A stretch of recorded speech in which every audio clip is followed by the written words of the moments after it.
Ok famille, j'espère que vous allez bien. Famille, j'aimerais que vous partagez cette vidéo. Il faut liker et appeler nos autorités. Ils n'ont qu'à regarder cette vidéo et prendre position. Parce que la même France là ne va jamais nous laisser tranquille. Le monsieur qui est là en question est en train de dénoncer quelque chose de l'armée française qui se trouve actuellement au Bénin. Famille, on va l'écouter ici. Mais s'il vous plaît, si réellement tu es dans notre combat, si réellement tu es un vrai Africain et que tu aimes la lutte panafricaine, et que tu aimes le combat de l'AIS, il faut avoir le courage de liker et de partager. On écoute le monsieur. Qu'est-ce que prépare l'armée française au Bénin? Alors, hier dans la nuit, il y a eu des mouvements aériens inhabituels. Il y a deux gros porteurs de l'armée française qui ont atterri au centre du Bénin, l'aéroport de Tourou, à 15 km de Parakou, qui est la grande ville du centre du Bénin. Normalement, c'est un aéroport international, mais il est fermé au public, aux vols commerciaux et fermé au public. Présence de militaires. Je vous avais révélé que des soldats des forces spéciales françaises étaient stationnés et d'autres médias ont dû commenter la présence de forces spéciales américaines. Ces deux gros porteurs de l'armée française ont transité par Abidjan, là où il y a aussi des forces spéciales françaises qui sont stationnées, mais sont surtout partis de Pau, dans le sud de la France, près des Pyrénées, là où est présent le 4e régiment d'hélicoptères des forces spéciales françaises.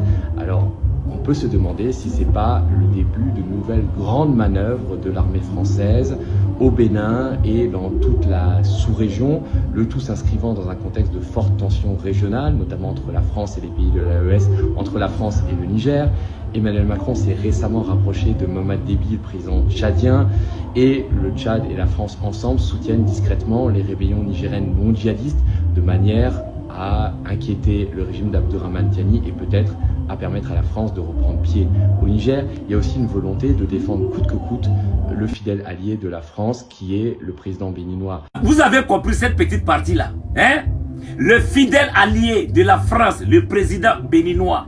C'est pas moi je suis en train de dire, c'est le français là qui est en train de dire. Le fidèle allié de la France, le président béninois. On continue. Patrice Talon, qui a échappé de peu à un putsch le 7 décembre dernier. Mais ce qui est quand même très inquiétant et très alarmant, c'est que cette présence française, qui n'est pas seulement de la formation, qui est clairement de l'opérationnel, se fait de manière complètement illégale, puisque normalement, l'Assemblée nationale française doit être informée d'une opération militaire extérieure et au bout de 4 mois, selon la Constitution, doit procéder à un vote.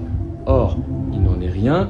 Ni les populations locales, ni la population française n'ont approuvé cette présence militaire française qui vise sans doute à maintenir le précaré français en Afrique, au Bénin, en Côte d'Ivoire, en Guinée, au Gabon, mais aussi peut-être à reconquérir les territoires perdus qui ont tourné le dos à la France comme les régimes de l'AES. Donc famille, j'espère que vous avez bien compris le message. Vous pensez que la France là va nous laisser? Jamais de la vie.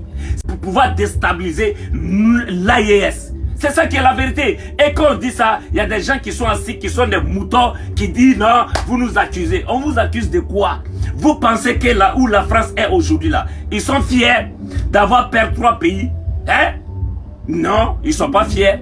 Qu'est-ce qu'ils doivent faire? Il faut faire coûte que coûte pour pouvoir récupérer ces 3 pays. Mais c'est doyi. Nous ne sommes pas dans les années 98, 96. Non, non, non. Nous sommes dans le 21e siècle. Et tout ce qui est crou là, sera décrou. C'est ça qui est la vérité. Il faut partager la vidéo. La patrie ou la mort, nous vaincrons. On ensemble, le combat continue. Merci là-bas.